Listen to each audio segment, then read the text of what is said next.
Next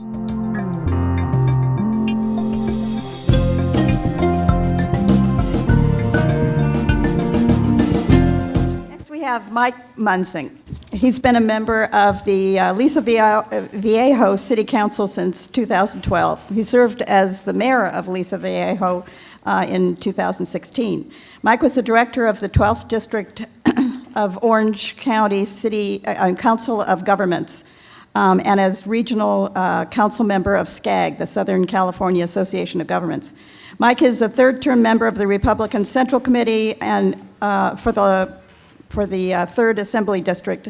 He has twice been appointed to the California Republican Platform Committee, where he fought to keep it the platform solidly conservative. Thanks, Mike. Okay, I don't have any slides, so I don't need this, but I love it. It's cute. It's nice. But many of you know me, and in that, you're somewhat shocked that I've been able to get elected, first of all. I'm one of the founding Tea Party guys, early marching on the streets, holding signs, what you might call a part of the hate group, I don't know. But thank you. And while we're applauding, I'm gonna give Avi Davis a applause, because I was on the board of the Avi, and I love what Michael and Karen and so many others have done with this group. I mean, I deeply miss the days when I get that phone call from Avi, and he's got some harebrained idea about some conference, and nobody delegated like Avi does. It's like, go get this, go get that, we need this. Wait, Avi, it's this coming Sunday, And Avi would have all these plans going on, and it was just an honor to work with him, and I love that this organization is still fighting strong, and let's give all of you a hand as well. Tell you what, I'm not one of these guys that's politically correct, and that's kind of where I have more fun. I believe in having a lot more fun fighting this fight and standing up in people's faces. Work a lot with the college kids, believe it or not, down in Orange County. I think I've taken most all of them to the shooting range. I love when Bill Whittle says the Republican Party should be the party of fast cars, hot women, and big guns. And that's where we need to stand. And this environmentalism issue has been one that I saw well before, I didn't say well before, they've been doing this a lot longer than I've been around, but I saw it clearly, it was in my heart, it was in my soul. We know this is a fraud, it's clear it's a fraud, and I think in our heart when I got elected, that's why I went to get elected. Once again, I'm a grassroots Tea Party guy. I'm a guy that never changed. I barely crawled into 3rd place in the first election in Aliso Viejo when I ran in 2012. I just went through a re-election. Now the resist movement was after me big. They were lying about me on the internet. They were saying all kinds of horrific things. And I crushed the all-time high vote count in Aliso Viejo by 2,500 votes over all time. You speak the truth with passion, without fear, and you win, because people know what's true. All the stuff we're talking about today, everything that the left is doing, all this environmentalism, you got to remember it's a lie. We're speaking the truth, they're speaking what's a lie. People say, gee, we've got to lower the greenhouse gases. I said, truthfully, I would quadruple them if I could, because I'm a big fan of Alex Epstein. You know Alex and he has been standing out there as an author, The Moral Case for Fossil Fuels. We are in a CO2 depleted state in our environment now, because the more CO2, the more crops, trees, growth, vegetation, food in every way.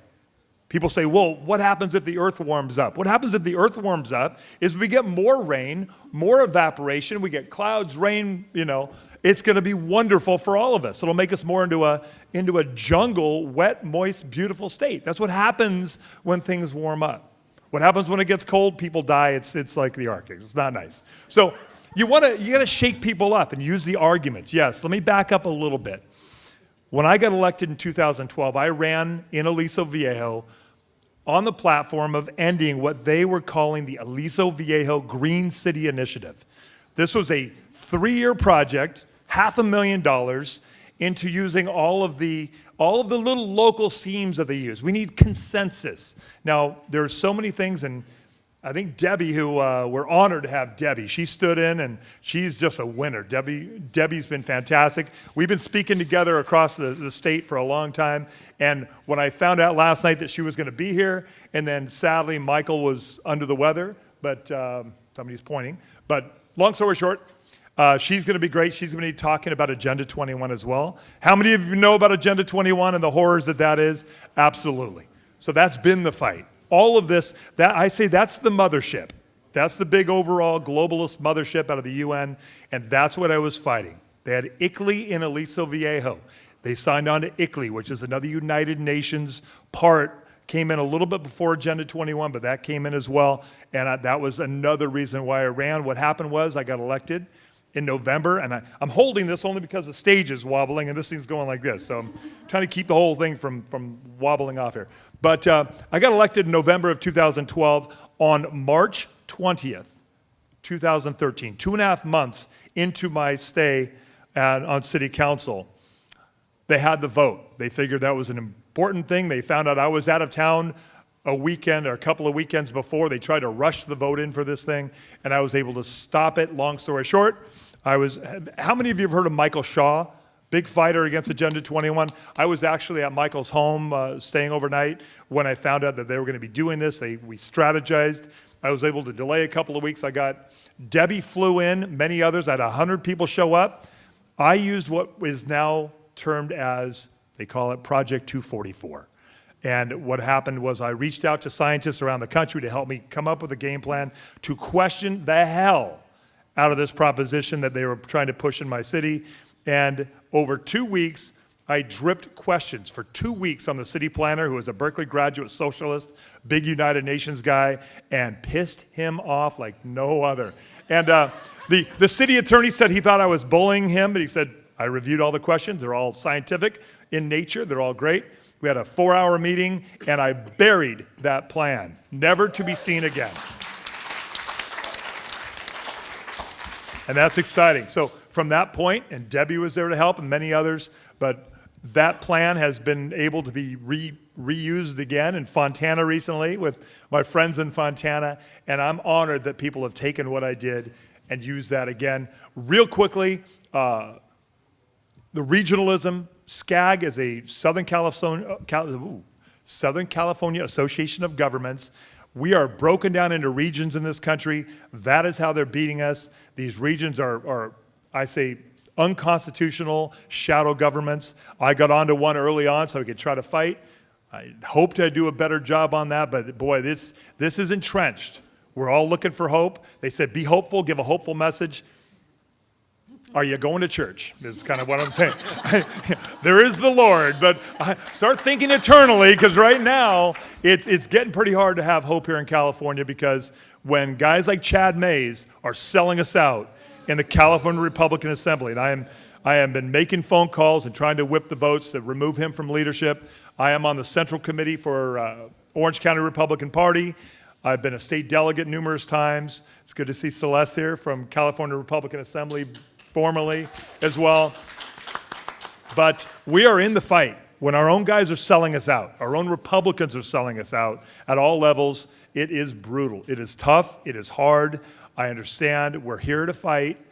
As I've often said, I wish there were more youth here, but we're in the fight. We got to talk to our kids and grandkids, and that's why I take as many of them shooting as I can, because that gets them out of the realm, and they just have fun and see that freedom is fun.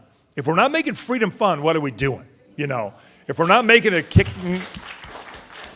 So that's the most important thing to remember, is we got to have fun doing this. The Bible talks about love. If we're not doing this with love, if we start lowering ourselves to that hate level, the anger level, and screaming all the time, no, it's not worth it. I got invited out. We got a big liberal pushing for all this environmental greenhouse cap and trade stuff. Invited me to coffee the other day. I showed up with 2 inches of documents, reports, and others. He had nothing. He just thinks they think it's fait accompli. They think the debate is over. I gave them 20 pages, single space, of all of the lies and all of the predictions over the years that never came true. I said, fool me once, shame on you. Fool me 20 pages single space, shame on me. I'm not fooled. I go, I don't buy into this. If you could explain all those and explain what's going on, then we have something to talk about. But they can't. They think they've won the argument. The argument hasn't even been had yet. So stand strong, fight, and we'll be in the fight with you. Thanks so much.